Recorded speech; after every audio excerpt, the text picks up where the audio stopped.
Assalamualaikum warahmatullahi wabarakatuh. Semoga hari ini kita selalu mendapatkan kesehatan, dijauhkan dari penyakit, musibah, dan mara bahaya, dan dalam perlindungan Allah Subhanahu wa Ta'ala. Alhamdulillah, pada hari ini kita masih diberikan kesempatan dalam melakukan pembelajaran secara online di mata pelajaran praktikum akuntansi perusahaan dagang. Sebelum kita memulai materi ini, marilah kita berdoa terlebih dahulu agar semuanya dimudahkan. Berdoa dimulai. Berdoa selesai. Anak-anak, Ibu harap kalian menyimak materi ini, kalian pahami, lalu nanti kalian praktekkan di dalam buku pendamping kalian yang ada latihannya. Karena materi ini sangat penting nanti di kelas 12 untuk uji sertifikasi kalian. Di akhir nanti selesai materi ini, kalian nanti komentar hadir di kolom YouTube agar absensi kalian tidak alpa.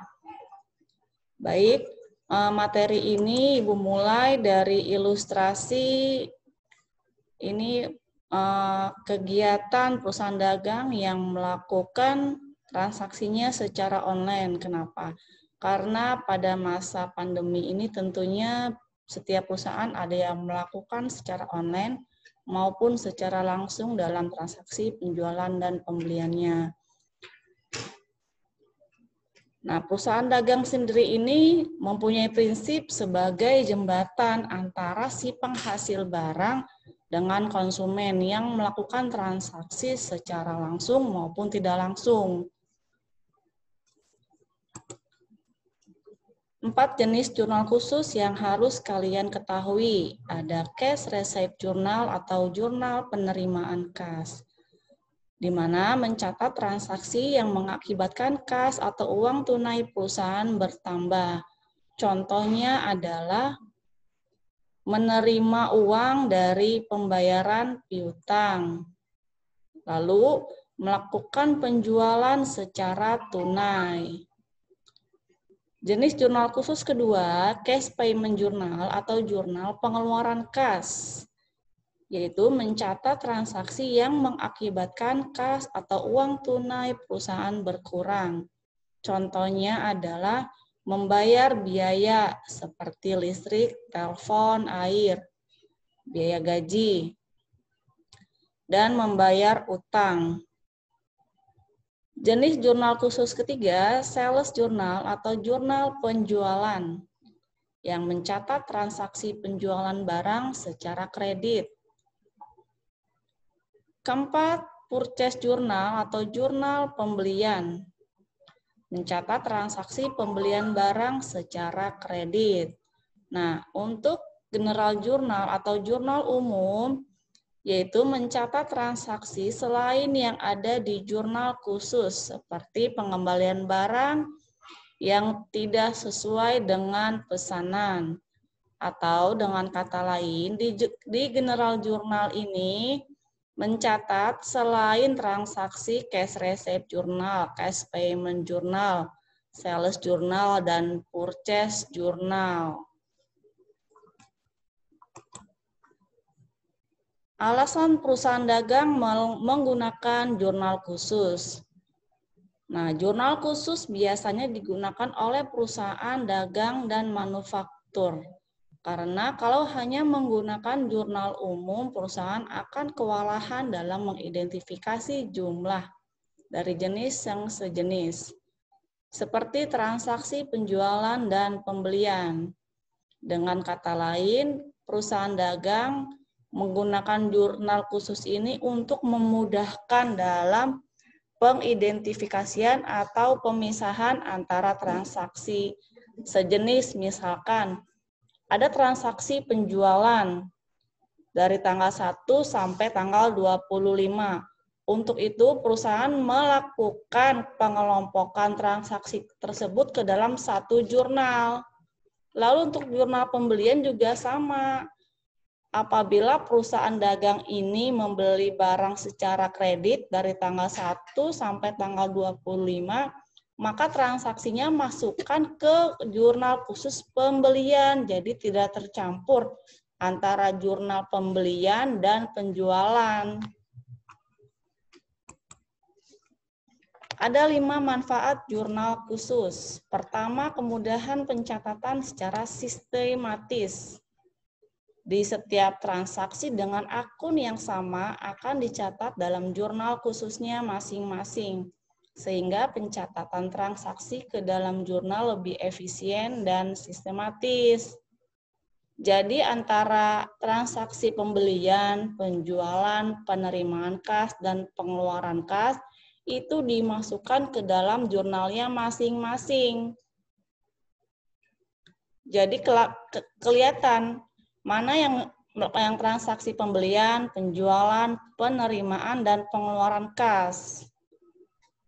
Kedua, mempercepat proses data. Transaksi menggunakan jurnal khusus, maka hanya dibutuhkan 1 kali pemostingan ke buku besar untuk akun-akun yang sama. Contohnya, jurnal penjualan, akunnya piutang pada penjualan. Maka jurnal tersebut atau akun tersebut masukkan ke kolomnya tersebut. Sehingga pada saat posting ke buku besar, kelihatan mana akun yang penjualan, akun piutang, akun kas, dan akun biaya lainnya. Ketiga, menyajikan data lebih cepat dan jelas. Data keuangan yang disajikan lebih cepat dan jelas berdasarkan pengelompokan data transaksi tersebut. Yang tadi Ibu bilang bahwa di setiap jurnal pastinya ada akunnya masing-masing. Contoh untuk jurnal penjualan, itu akunnya adalah piutang dagang pada penjualan. Untuk itu, maka kalian harus membuat data itu sesuai dengan kolomnya masing-masing, sesuai dengan kelompoknya. Agar nanti pada saat diproses ke buku besar itu lebih mudah. Dan pada saat proses ke laporan keuangan itu lebih cepat, lebih mudah, dan lebih sistematis. Keempat, mempermudah proses pemostingan ke buku besar. Saat pemostingan, beberapa transaksi dapat dilakukan secara bersamaan berdasarkan jenis akunnya masing-masing. Contoh untuk jurnal pembelian, akunnya pembelian pada utang dagang karena jurnal pembelian itu merupakan jurnal yang terjadi karena pembelian secara kredit. Nah, untuk akun pembelian dan utang yang terjadi dari tanggal 1 sampai tanggal 25, itu kalian masukkan ke kolom akunnya masing-masing. Sehingga nanti di akhir periode, ketahuan nilai akhir dari akun tersebut ada berapa nominalnya. Terakhir, memungkinkan pengendalian internal yang lebih baik. Nah, semua proses pencatatan jurnal yang tidak terpaku pada satu orang saja untuk menangani semua jurnal transaksi. Artinya, untuk transaksi dari penjualan, pembelian, penerimaan kas, dan pengeluaran kas, masing-masing ada orangnya sendiri-sendiri yang melakukan pencatatan transaksi tersebut.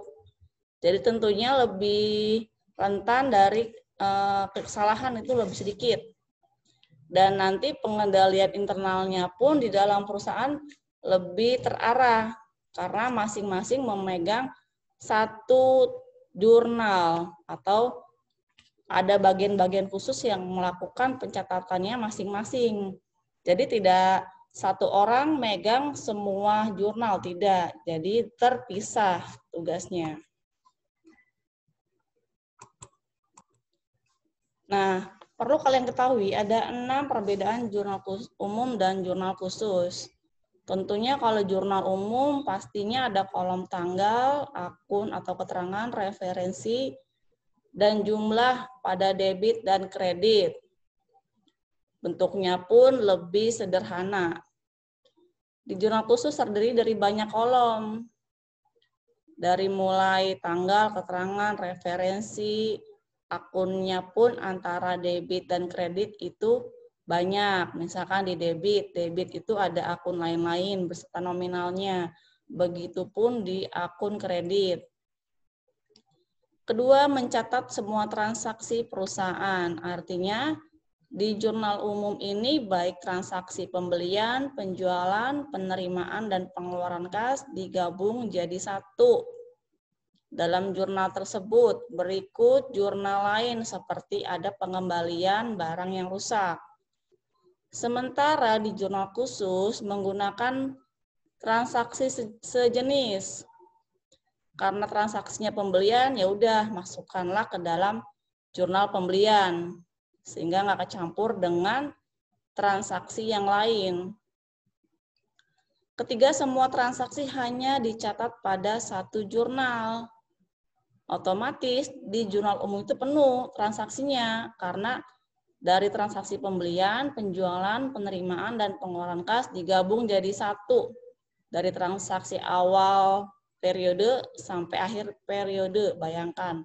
Itu sangat penuh dalam pencatatannya. Lalu di jurnal khusus, bentuk jurnalnya disesuaikan dengan kolom yang diperlukan. Contohnya jurnal pembelian, karena pembelian kan bersifat kredit transaksinya. Maka buatlah akun debit dan kreditnya masing-masing dengan akun yang berbeda. Yaitu jurnalnya pembelian pada utang dagang. Maka masukkanlah nominalnya ke dalam kolom tersebut. Begitupun dengan jurnal yang lain. Harus disesuaikan dengan akunnya. Keempat, dilakukan setiap terjadi transaksi. Artinya setiap hari terjadi transaksi, baik itu transaksi penjualan, pembelian, penerimaan, dan pengeluaran, langsung dicatat tiap hari. Sementara di jurnal khusus dilakukan setiap periodik, biasanya akhir bulan.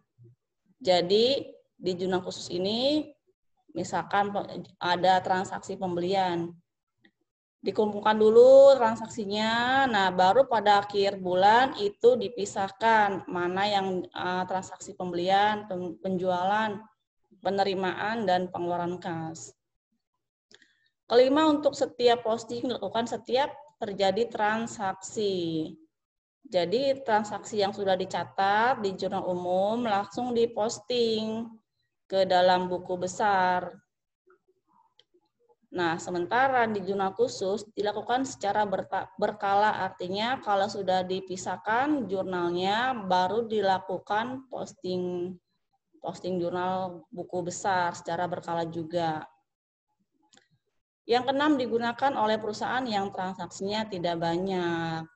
Jadi perusahaannya jenisnya perusahaan kecil yang dengan kondisi yang sederhana pula, maka hanya melakukan jurnal umum untuk pencatatannya. Namun di jurnal khusus tentunya perusahaan ini perusahaan besar yang transaksinya sejenis dan terjadi secara berulang. Jadi setelah kalian tahu perbedaannya, kalian tolong ini dipahami, dipelajari, sambil kalian nanti melihat di sekitar kalian apa saja perusahaan dagang yang kategorinya kecil, pastinya menggunakan jurnal umum karena transaksinya nggak terlalu banyak. Sementara nanti apabila ada perusahaan dagang di tempat kalian yang perusahaannya lumayan besar, pasti menggunakan jurnal khusus untuk pencatatannya karena dia transaksinya selalu dicatat secara berulang. Nah, Ibu berikan contoh dari PT Pesona Indah di nomor 1 tanggal 13 bahwa melakukan pembelian secara kredit secara 2 kali di tanggal 13 dan di tanggal 14. Nah, karena dengan kata dibeli secara kredit, maka berarti masuk ke jurnal pembelian, di mana kalian harus mencatatnya Yang atas dulu ini nama PT, kemudian nama daripada jurnal, dan ini periodenya. Untuk kolom kalian sesuaikan sesuai dengan jurnalnya, karena ini jurnal pembelian, maka kalian bikin kolomnya tanggal, keterangan, referensi itu untuk nomor akunnya. Kemudian pembelian, di kreditnya utang dagang. Masukkan 2 tanggal transaksi tersebut. Kemudian nama keterangan diisi dengan nama toko atau perusahaannya. Untuk nilai pembelian dan utang dagang, masukkan sesuai transaksi tersebut. Transaksi 2 di tanggal 28 terjadi penjualan barang secara kredit. Untuk itu kalian buat, karena ini jurnal penjualan, jadi jurnal penjualan itu penjualan yang dilakukan secara kredit, maka termasuk ke dalam jurnal penjualan. Akunnya hanya ada 2, yaitu piutang pada penjualan. Kalian buat kolomnya seperti ini. Isi dengan tanggal, keterangan dari nama perusahaan atau nama toko, kemudian nilai nominalnya masukkan ke kolom debit dan kredit di piutang dagang dan penjualan. Contoh 3, pada tanggal 10 November, PT Kusuma membeli perlengkapan kantor secara tunai. Nah, ingat, ada pembelian yang secara kredit, itu jurnal pembelian. Kalau pembeliannya secara tunai, berarti masuk ke jurnal pengeluaran kas. Untuk itu, akunnya adalah pembelian di debit dan kas di kredit. Jadi harus bisa dibedakan mana pembelian yang secara tunai, mana pembelian yang secara kredit. Itu tidak sama jurnalnya. Begitupun dengan jurnal penjualan dan jurnal pengeluaran kas. Kalau jurnal penjualan, itu transaksinya penjualan secara kredit. Namun di jurnal pengeluaran kas, itu penjualannya secara tunai. Dibedakan ya, agar nanti pada saat ada transaksi, kalian bisa memasukkan ke jurnal khusus tersebut. Terakhir di contoh 4, tanggal 16 November, menerima pelunasan piutang dagang dari toko utama. Menerima pelunasan, artinya berarti kas perusahaan bertambah, uang tunai perusahaan bertambah. Tanggalnya tanggal 16, kemudian keterangan kalian isi masih sama, yaitu nama perusahaannya atau nama toko. Ingat, menerima kas, artinya kas perusahaan bertambah di debit.